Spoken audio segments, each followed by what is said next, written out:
Are you the person that is wondering if you actually qualify to buy a house? Have you been wanting to buy a house for a while but didn't know where to start? You don't know where to turn. You don't even know where in the information or the resources are. Don't even worry about it. That's why we exist. Welcome to Mind Your Body and Soul. This is the healthiest podcast that you have ever heard in your entire life. Remember, we connect our community to information and resources that's within our community to help uplift and empower our community to be the greatest versions of themselves. So I am Joseph Ward, is Matthias Sweet, and we have as a guest today one of my favorite people of all times. Oh, Realtor, realtor, real estate investor, fashion designer, business mogul, whatever you want to say. She's doing it. She's taking over Tallahassee. She's taking over these communities, but taking over in the sense of empowering people, helping people to learn more about what it is to buy a house, helping people to empower themselves financially to be put into place to buy a house. But her goal is to make sure that people have the information and the resources they need to help to better themselves. And I'm talking about nobody other than my good friend Miss Kandis May. How you doing, Kandis? I'm doing great. Thank you for having me on your show. Oh I'm no. excited. Yes, ma'am. Yes, ma'am. Welcome, welcome, welcome. You're a pillar in this community. We want to make sure that we share our platform with you. I appreciate it.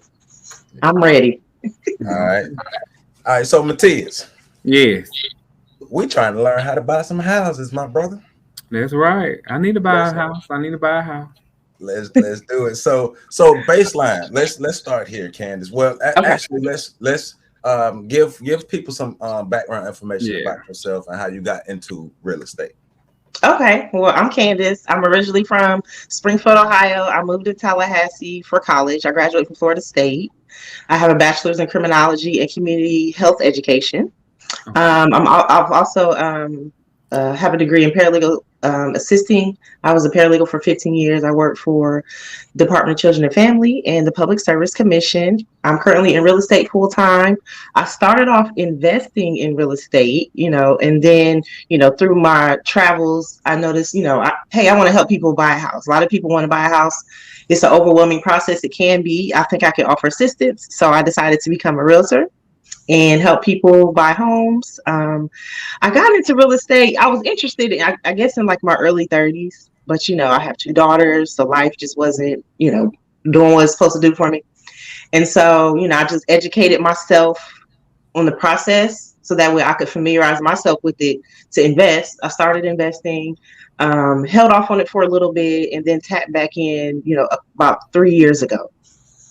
And the sole purpose for me was to build a foundation for my daughters.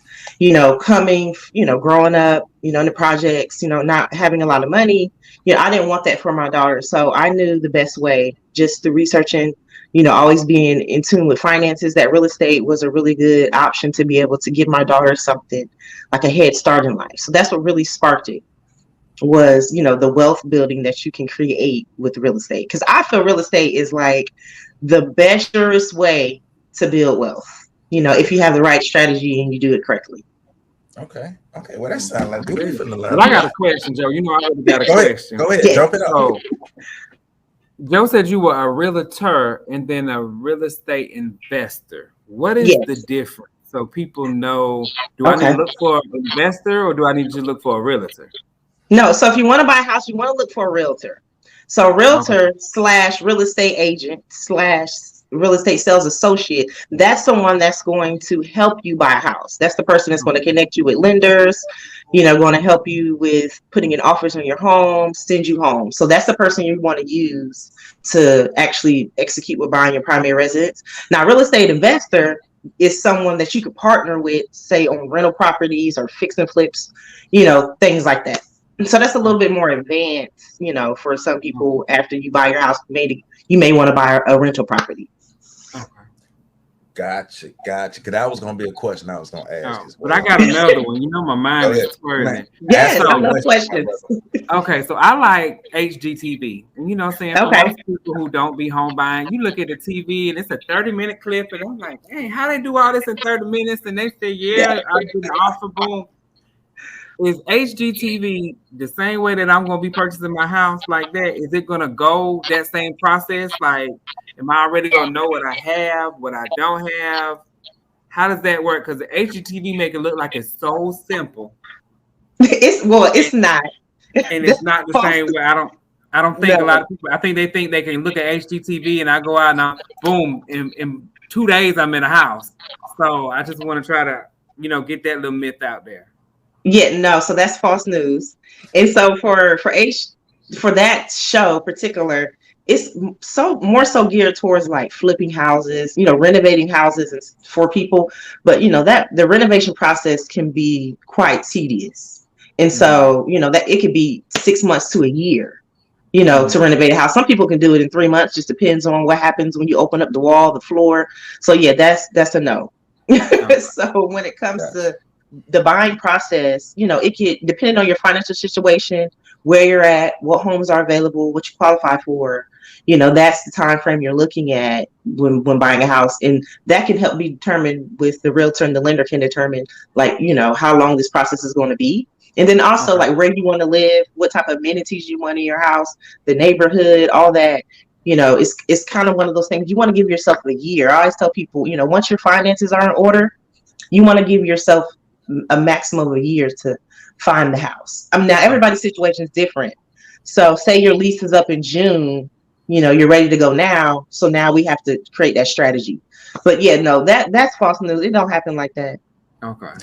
They just click and copy and paste, make it look all flashy and exciting. Yeah, because I thought that's how it be. You just go in there and it ain't gonna. I go to the bank, get approved, boom, done, and then boom, I'm looking at houses like, okay, now. But then it'd be like, well, they put an offer in and everybody get the house and everybody leave on the thing when they do like that not flip or flop, but like Yeah, no. they renovate and then they buy a new home. It's either I can't remember. I watched it yesterday, but they get the house, they renovate the house, and then they also take the realtor and do the other one. And so it's like, how can you do that? Like you're in one house, but how can you go to another house and you ain't even sold that house? And so most now people you can do that. It's just a strategy involved in that. It's a very tedious strategy involved, and your realtor is the person that is going to steer that to make sure that the timing is right. So you could definitely do that. You just have to time it right, and you have to, be ready for the unknown. Right. But it works. It will work, but it's not that simple. You're gonna be stressed. Just know it's gonna be some stress. No stress, no stress. It's good stress though. It's a good rewarding stress in the end. It's the good, the exciting that you're gonna have, this house the way you want it to be. And it's just gotta practice a little patience. Mm-hmm. Yeah. So from the beginning, what's the basics? Because a lot of people that I talk to, they have heard things, they watch TV shows, they've seen other people have conversations, and they want to know what are some of the baseline things that a person would need to be able to put themselves in position to buy a house. Okay, so the first thing is to find a really good realtor to work with, like myself. That understands every aspect of it. I kind of like, Joseph, I dive deep. I'm a deep diver, so I dive deep into it. And in your finances, getting your finances in order. So you want to know your financial position before anybody. Like you want to know how much you can afford. You want to know how much debt you have. You want to know what's on credit, what's your credit score. There are free tools out here to help you. And with having a great realtor, that realtor can guide you, to those free tools that you can get everything together. So that's number one, making sure your credit is good. So a lender likes for you to have like a 640. A 640 credit score is a pretty solid score when it comes to getting a loan. Your approval rate is pretty good. You'll qualify for certain down payment assistance programs. And then no collections on your account, on your credit report. So of course, if you have a 640, you probably don't have collections, but you want to make sure all your collections, if you have any, are cleared up, because you're not going to get anywhere if you have a credit card that is in collections or a car loan that's in collections.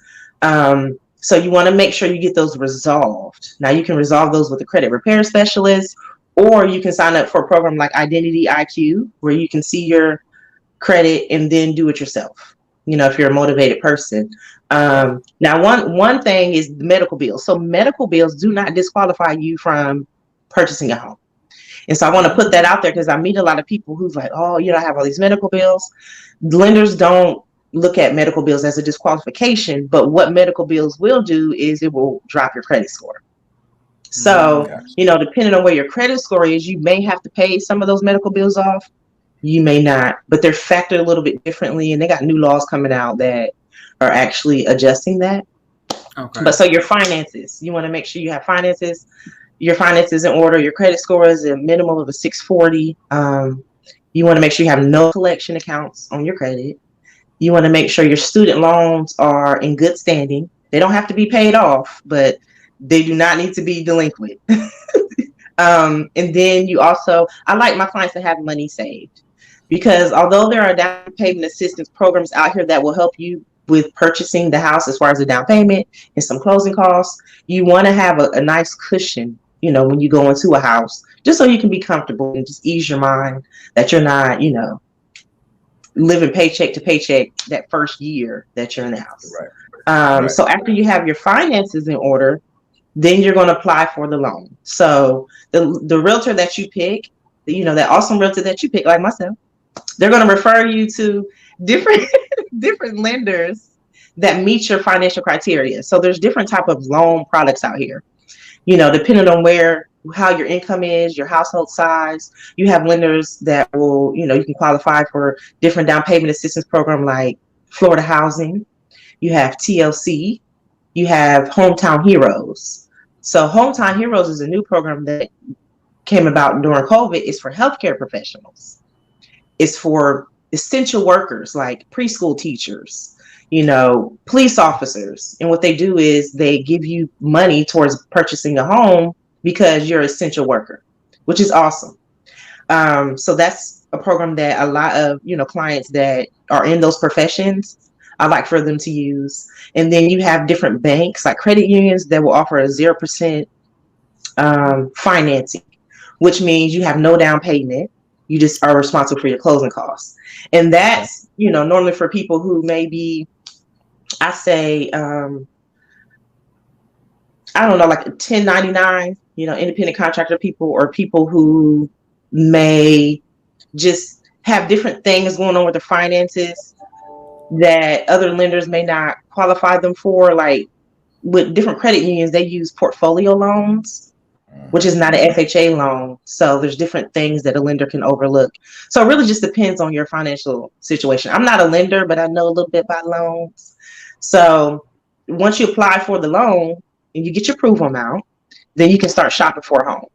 So now, to rewind before that, what I do with my clients is I do a consultation where we sit down, face to face or Zoom or whatever you're comfortable with, and we talk about the loan estimate, which is all your fees that will encompass your closing costs, your down payment, and your monthly mortgage. So that way you understand what all these fees are. You understand why they're there. And then, moving forward, you'll know like, okay, this mortgage is $1,400. I want something more, $1,300. Okay, so maybe we need to see if the lender will reduce your loan amount so it's with a comfortable monthly payment for you. I tell people like, depending on some people pay, cheap rent, but rent is pretty high. So if you can get a loan, a mortgage payment that's equivalent to your rent, or maybe a couple $100 more, like you're good. Like if you can pay rent, you can pay that mortgage. But you don't want to get into where it's like double, or triple the amount, depending on your financial situation. Some people can't afford to pay double, triple, but you don't want to get into that because now you're messing with your monthly cash flow. So we'll talk about the loan estimate, and we'll talk about, what you can afford. We'll talk about what type of insurances you'll need. We'll get different quotes on the insurances in different, companies. And then I'll start sending you houses that meet your criteria.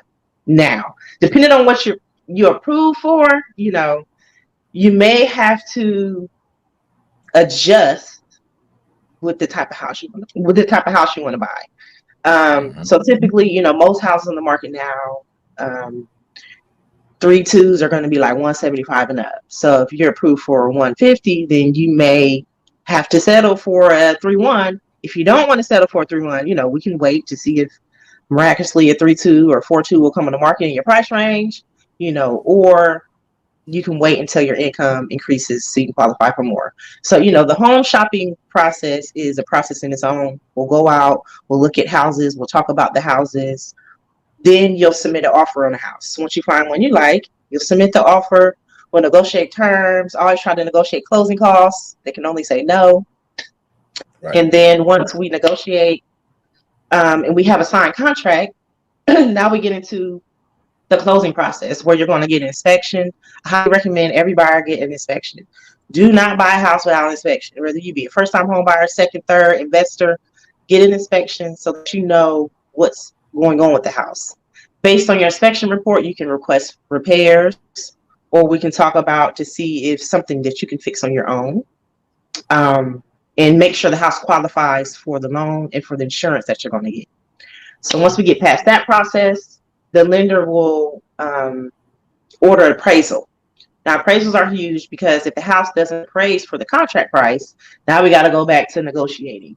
Typically sellers will lower the price if it's not a ridiculous amount, but that can be a little tricky depending on the situation. Most houses do appraise, but I've had some that haven't.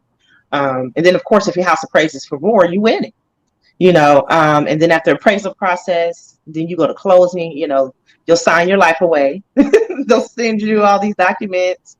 They'll send you your closing disclosure, what your interest rate is going to be, what your insurance is going to be, what your monthly payment is going to be, and then you'll go to closing and you have a new house. So that's pretty much the process. Like, just speed through. Right. Sped up a little bit. So how much you say you like your clients to have a bit of money saved, but how much would you say on average you would feel comfortable with your clients saving? I like between $5,000 to $7,000, because what that does is when a lot of people don't understand, like you're responsible for your closing costs. So you can get down payment assistance money that will pay your down payment, which is 5%, 3.5%. And then some of that money could go over to your closing costs, but essentially you're responsible for your closing costs. Closing costs are like 5% of the loan is the number I like to use. So that $5,000 will help you pay for your closing costs and your upfront fees. So you do have upfront fees when purchasing a home. You have your earnest money deposit. That's the money you put down to tell the seller you're serious about buying the house. You have your inspection report, which is not a credit. You have to pay that out of pocket. You have to pay for your appraisal out of pocket, which is typically like $500. And then sometimes some insurance is like flood insurance. If your property's in a flood zone, you'd have to pay that first year premium out of pocket. If you have gas in the house, you may want to do I forget what's called, the gas testing. You have to pay for that out of pocket. And then there's other individual inspections that you can do, like if you want to get a personal, a specific roof inspection or plumbing, those are different things. Inspections, you'll have to pay that out of pocket. So you want to make sure you have some money to start with, so that you're not, you don't want to just go in and paycheck to paycheck trying to pay for all these expenses, because it's not going to end well. Right. I have a question. So say if I'm looking at a house and like they found a lot of stuff wrong and I paid for an inspection and I decide not to go with that house, or the bank won't approve that house because of the inspection or whatever, do I get my money back, or my money is just gone? So if you go, so now that's good. So to get a little bit more detailed into the sales contract, once you go under contract, you have a 15-day contingency period. And during that contingency period, you're responsible for getting your finances solid and inspecting the property. Okay, so that 15 days is when you're going to do that. So during that 15 days, if you get your inspection report and you don't like it, and the lender, or the lender doesn't approve it, you'll get your earnest money deposit back. You won't get the inspection report money back. So that money's gone. And that's typically like $300 to $400 that you don't get that back. But you get to be out of the contract. Now, if you go over that 15-day inspection period, if it's not contingent upon your finances, say your finances, something happens, your job changes, something happens on the process where you can't get approved, you'll get your EMD back. You won't get your inspection money back, but you'll get your EMD back. Now, if your finances are solid, but your realtor fails to time out the process, and now you're on day 16, the seller can take your EMD.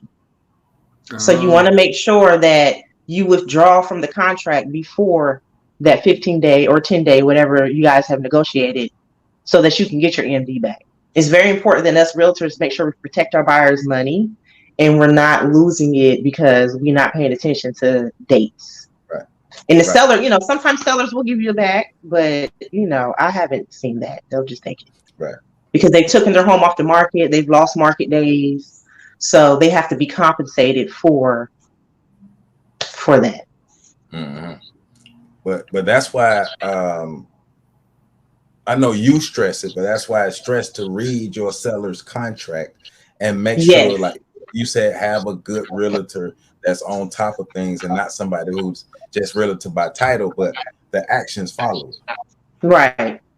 Yeah, making sure that you're hitting certain deadlines and you're not going over those deadlines. And the contract will tell you what the deadlines are. So there's no guessing.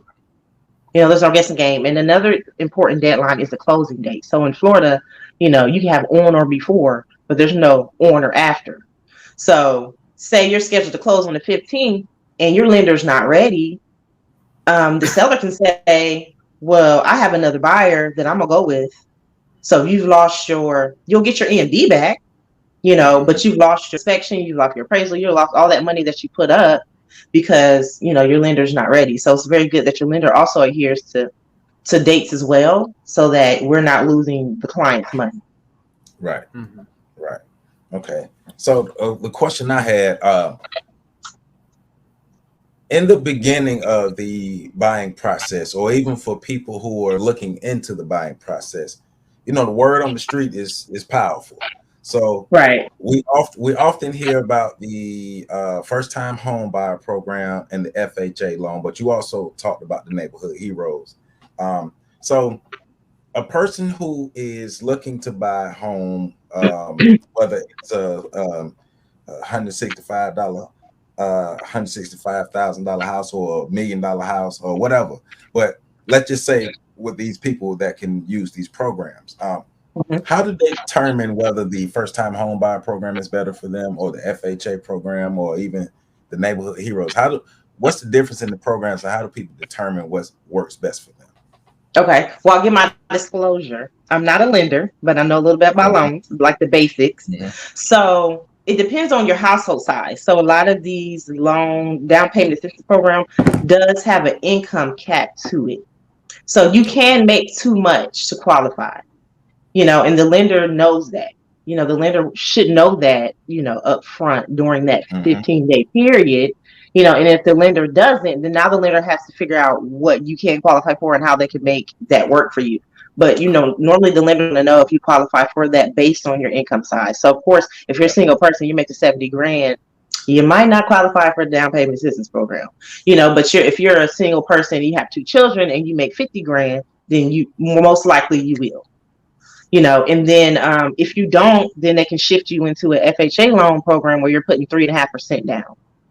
And so people who have higher income that don't qualify for down payment assistance, as a realtor, I'm going to refer them to a credit bureau. A credit union. Excuse me, a credit union, because credit unions have programs where they do 0% financing, which is no down payment, and there's no income limit. You know what I mean? So it just, so the higher income person is going to go with the 0% financing at the credit union versus going through the Hometown Heroes program or going through Florida the housing down payment assistance. So there are income limits to some of those programs, and your lender is going to know that, and your realtor is going to know like the basics of what you qualify for. Okay. So with the basic home buyers, first-time home buyers, do you think it's a good thing for them to go through it, even if they don't qualify for the program, because it gives you the information about like what to do, like the importance of a realtor? Like, my other question is, a lot of people say, do I pay a realtor? Do I have to pay certain things? So does the first-time homeowners program, does that assist people in knowing the whole process itself? A lot of people think they got to Yes. pay for a realtor. Okay, so yes, so I'll start with your first question. So yes, it is really good to go through those programs, because it does give you information. But like myself, I educate my clients. I give my clients this home buyer's guide, which is Okay. a synopsis of everything you would learn in that class. Because they Okay. go into the details of stuff. So I give them. It has terminology about different terms that you'll hear, so you'll know what they are. So this is how I educate my clients on the process. So if you don't qualify for that down payment assistance program, which means you're not going to go to that class, you'll still have this information. And so Okay. if you do qualify, so now you'll have extra information like, oh, my realtor already told me about that. I'm familiar with that. And then they'll expound on a little bit more during the class. Okay. So I also have a packet for my sellers too. So if you want to sell a home, I have a packet of information with different terminology and the process, so that you can always go back to this guide to see where you're at in the process and what you need to do. Versus having to go back online, or go back and ask whoever your instructor was. So that's something that I offer, that I put together for my clients. But yes, it's always good to educate yourself on the process.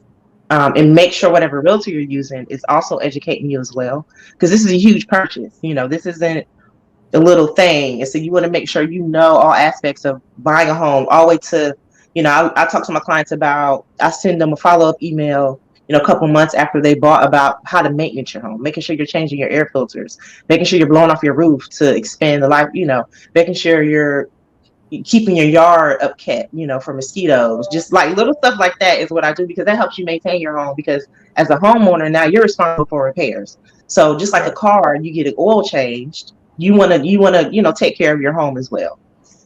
But yes, those classes are good. And then secondly, so you do not pay the realtor. The seller pays the realtor. So, I mean, you have some realtors who charge consultation fees. I don't. Because my reward comes from helping me buy a house, and the seller's going to pay me a certain commission on the sale of the house. And normally that commission is between 3 to 2.5%. Now you do have some situations like for sale by owner, or maybe land purchases, where the seller's like, I'm not paying the commission. So in that instance, I actually had a situation like that. In that instance, the buyer was like, okay, well, let's agree to an amount that I could pay you to help me with this purchase. And so, as a realtor, when we're dealing with different contracts, certain brokers do require you to get paid in some form. But I've never seen where it's like a ridiculous amount. And the standard is the seller pays you the sales commission. Gotcha. So I hope I answered your question. Yes. Okay. So this question is for one of my coworkers. Okay. Because she's got her credit together. She's working on saving her money, but she's trying to decide whether she should hit the house where she has to build it up and fix it up, or being able to purchase something that's more move-in ready. So when you're working with specific clients, they may want to do something where they not necessarily flip, but they buy a foreclosed house and fix it up. So how do you help your client determine whether they should buy a foreclosed house and fix that up, or buy something that's more ready to move in? Okay, so a lot of that is based on your loan. So for example, you have TLC, Tallahassee Lenders Consortium Down Payment Assistance Program. They are really strict on the type of house you can buy, and they have to approve that house. So most likely you're not going to be able to buy a house that needs repairs with that loan.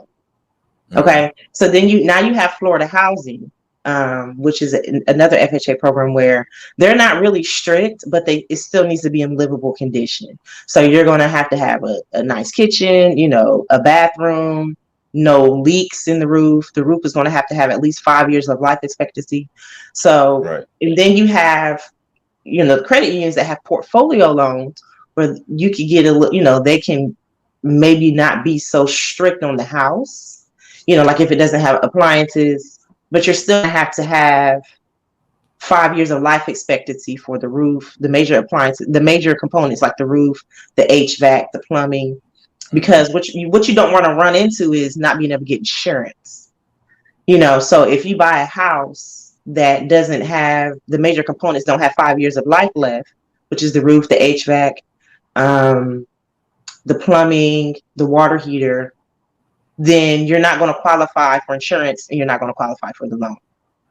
Now, there is a 203K loan, which is a renovation loan for primary residence. So there's a 203K loan where you can buy a house that needs repairs. And as long as the purchase price and the renovation cost, they don't exceed the potential value of the house and what you're approved for, you can buy the house. And you can fix it up and then you can move into it. Right. With it fixed up. So that 203K renovation loan may be something she could consider. And that's just based on the house. Like, you guys got to really get in there, have a good realtor, have a good inspector, have a good lender to say, these are the renovations that needs to be complete. This is how much it costs. Here's your loan amount. Here's the numbers. Yes, you can, or no, you can't. Right. So that's a very detailed process. And I always tell people, renovations are not for the weak. Like you have to, you have to just, you have to be patient. You have to prepare for the unexpected. And, and those two are huge. So if someone who is just like, I need, really quick, want it done, like maybe that's not for you. Or if you're someone who can't deal with, a lot of organized chaos going on, then no, that's not for you. And so you said it's a 203 loan, 203K loan? 203K loan. Okay. Now, that's a lot of good information. Yeah. Right. I'm looking like, okay, so, because, again, HGTV. Right. Like they buying and flipping, and I'm like, or you hear some people say, well, I bought a house and then it didn't have the pool, so I used the extra money because I got lesser on the loan amount, and I put the rest of the money and put in the pool or upgraded my backyard. And I'm like, how do people do that or buy furniture? And I'm looking like, how they do that from the loan? So let me clarify that. So if you approve for $200,000. Now this is just for sake of numbers, simple numbers, but so it's not like a real life scenario. So if you're approved for $200,000 and you only spend $150,000 to buy this move-in ready house, you don't get to use that $50,000 for anything. It's gone. Then maybe when you come back, huh? So how do they do that? Like, how some people is there a way to do that? Done. So how you can utilize the other 50 is with that 203K loan. So if you buy $150,000, if you're approved for $200,000, you buy a $150,000 house, and you want to upgrade the bathroom or the whatever, your loan allows you to upgrade, and you have an extra $50,000. That's when you can utilize that money into the loan. But you can't, if you buy that $150,000 house and don't need no renovations, or you don't want renovations, you don't get to then get that money. That money is kind of disappears. Now, when you go back and try to buy another house, then the lender's going to, once you qualify for the other house, they'll still qualify you. It's like a number. They'll still say, okay, you did qualify. If you go back to the same lender, they'll say, well, hey, you did qualify for $200,000. You only spent $150,000. Based on the calculation of the numbers, we may be able to say that can help qualify. Like, I'm not a lender, but I know a little bit about loans, but that's kind of how they do that. They're magical formulas. And but if you don't use it towards the house, you don't get it. Okay. You don't get to use it. Yeah. You see, I'm trying to go with that on my mind. I'm like, okay, well, if I get a cheaper house and I can furnish the house with everything be all up in one lump sum, be like, ooh. Yeah, you're not buying furniture with the lender's money. No. So they gassing us up. And that TV show doesn't do a good job of being specific about that, because they just blend it all together and you think, oh, this is it. And it's like some of that stuff is true, some of that stuff is fluff, some of that stuff is just kind of merged into it, make it seem like this is how this goes, but no. So then I have another thing, because I know the different type of loans, because I was looking at maybe building a house. And Okay. so, is there a different type of loan? Because I know are you paying on the house while it's being built, or are you the loan doesn't really kick in until afterwards, or because some people do like to buy. I guess are now it's sometimes it's cheaper to purchase and build from the ground up, so you get everything you want and you get everything you Right. need. Is there a different type of loan for that, or is there the same process? So yeah, there is a different type of loan to that. So that would be a construction loan. So that would be a what's it called? Construction to permanent loan. Okay.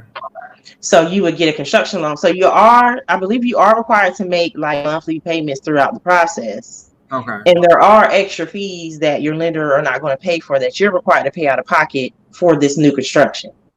And so Okay. typically the construction of permanent loans are for people who want to build like their dream home or a very specific home. It's easier to just connect with the builder who can build you a house. You go on a contract, and when it's complete, you buy it. Then you Okay. don't have to do the construction of permanent loan. You're just buying it directly from the builder, but you've already Okay. established like, hey, I see you building this house. I'm going to buy it. Let me lock it in. So you'll Okay. lock it in. And normally when you lock it in with a builder like that, you're going to have to put down a high deposit, like 10 grand. I've seen 10 grand, five, maybe five. Some will go with 5 grand, but you're going to have to put down a higher deposit to lock it in. And that deposit is going to be non-refundable after 30 days. So after 30 days, you can't say, well, I don't want this house now. You're going to have to buy the house, but you're not going to be required to make those monthly payments. You're not going to be required to pay any like out of pocket fees. The builder is going to provide all that and then just purchase, and you'll purchase the home. And that's an easier way if you're not trying to build like your dream home, a very specific home. That's a more simpler way. It's just to connect with a builder, have an awesome realtor that has connections with realtors. With builders, have a good realtor that has connection with builders to where if you want to buy a new construction home, you can. And new construction homes aren't as expensive as we think. Like you can build a house for like 250,000. You can buy a new construction for like 250, 300, which is pretty good because it's a new house. Right. So depending on what you qualify for, new construction may be the way to go. But I just would recommend if it's not your dream home, and if you can create, like when you work with a builder, sometimes they'll let you pick your finishes, like, your cabinets and your colors. So it's just an easier process. Well, I won't say dream home, but if it's not a custom home, like you want this to be a certain way, you want your shower to be like this, if it's not one of those, if you're not that particular and you just want a nice, beautiful house, then just connect with a builder, lock that in, and then get your financing at the end. Right. Yes. So, we've talked a lot about finding the best realtor you can find. So, as a realtor and somebody who's very familiar with the home buying process from various aspects, also somebody who was a beginner in this and had to find your own realtor. So you went through the process. What advice would you give someone looking for a realtor? What are some key things they should look for in a realtor to ensure that this person will be a good realtor and help them find the best deal for themselves?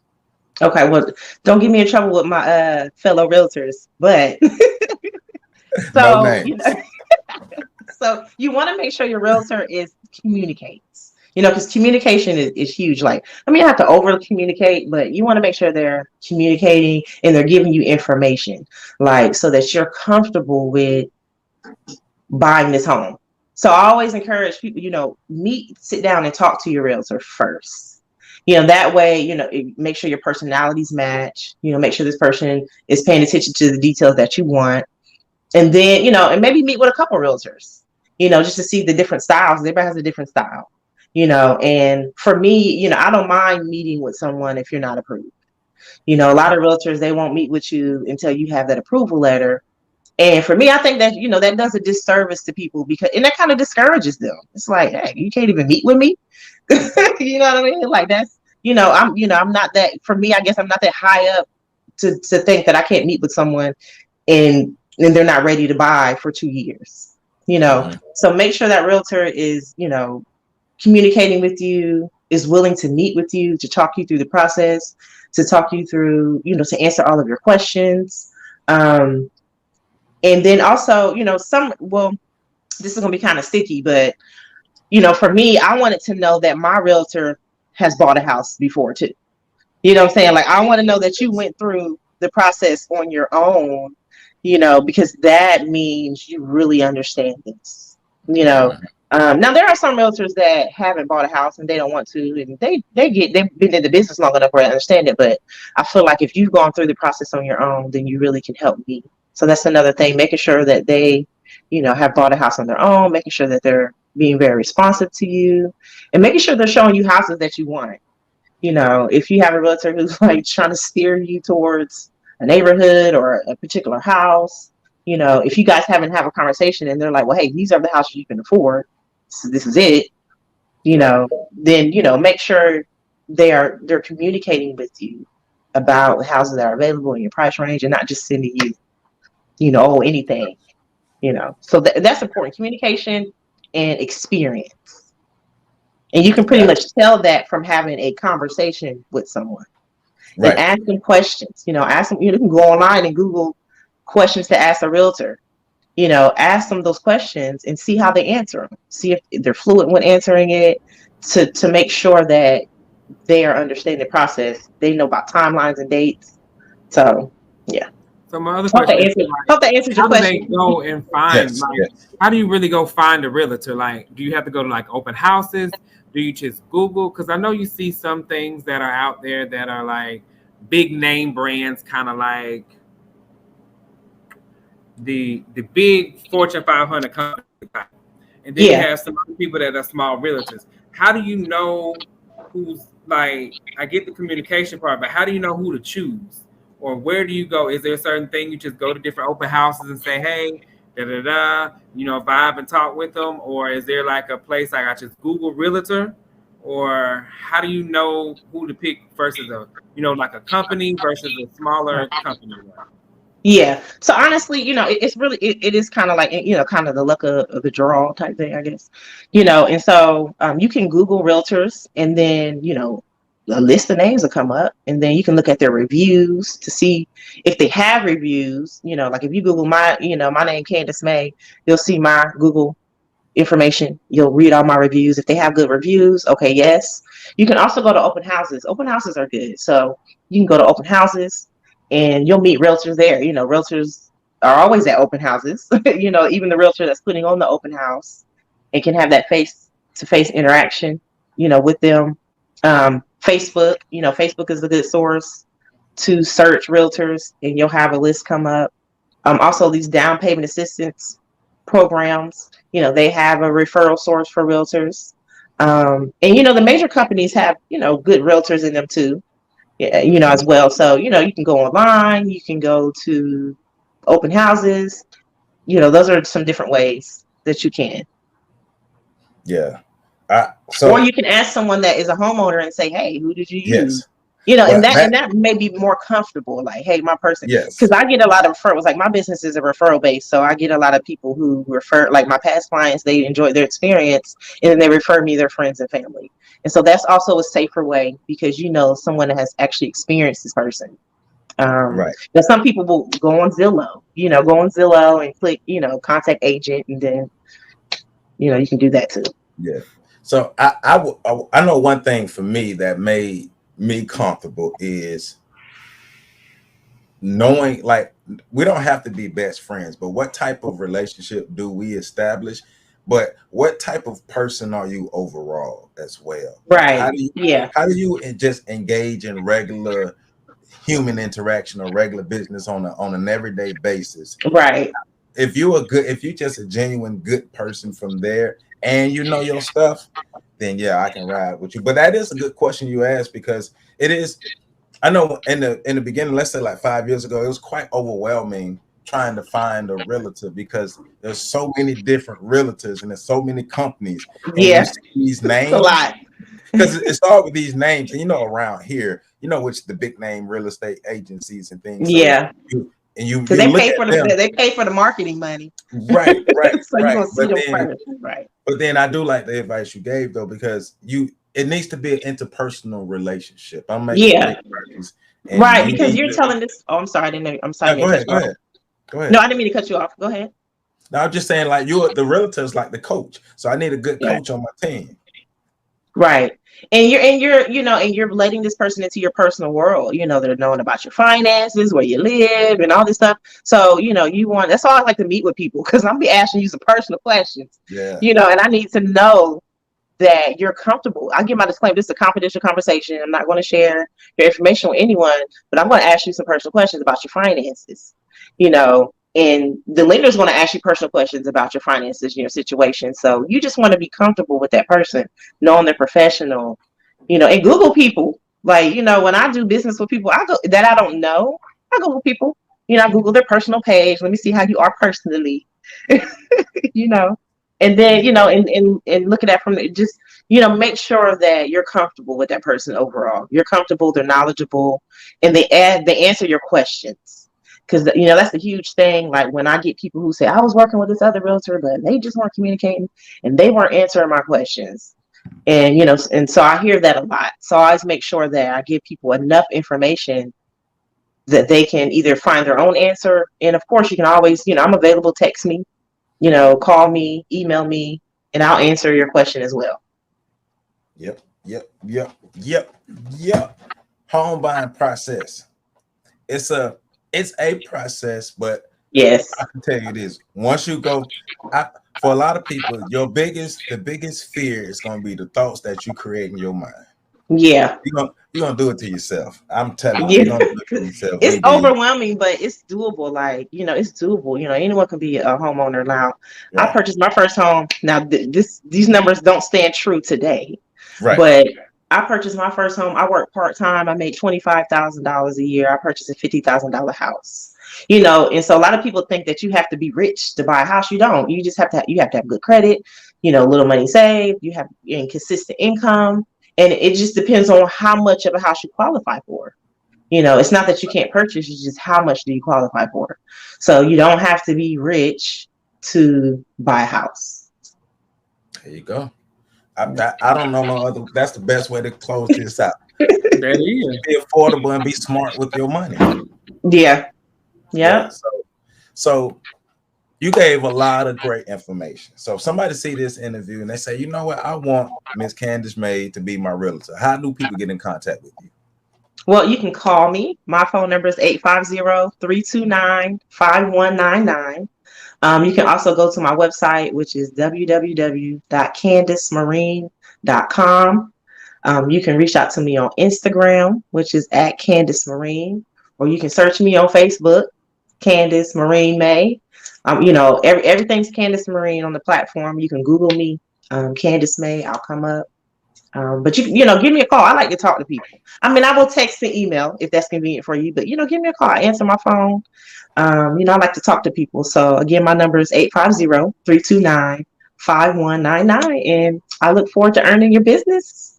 And all her contact information is in the bio, so you make sure you go in the bio, contact her so you can get more information. I mean, yes. She's a great realtor. She's a great community member. She's a great person in our community, period. I appreciate that. So, thank you. But you do, your mother, your sister, your family, you all definitely contribute to making the community better. So, as always, if there's anything I can do to help, let me know, and we appreciate what you do for us. Yes, thank you. I appreciate that. No problem. Yes, thank you. All right. I'm Joseph Ward. He's Matia Sweet. She's Kandis May. And hey, www.nmcpodcast.com is the parental website. Neighborhoodmedicalcenter.org. www.nmcpodcast is the podcast website. Neighborhoodmedicalcenter.org is the parental website. Visit both, especially if you need health care, you need affordable health care.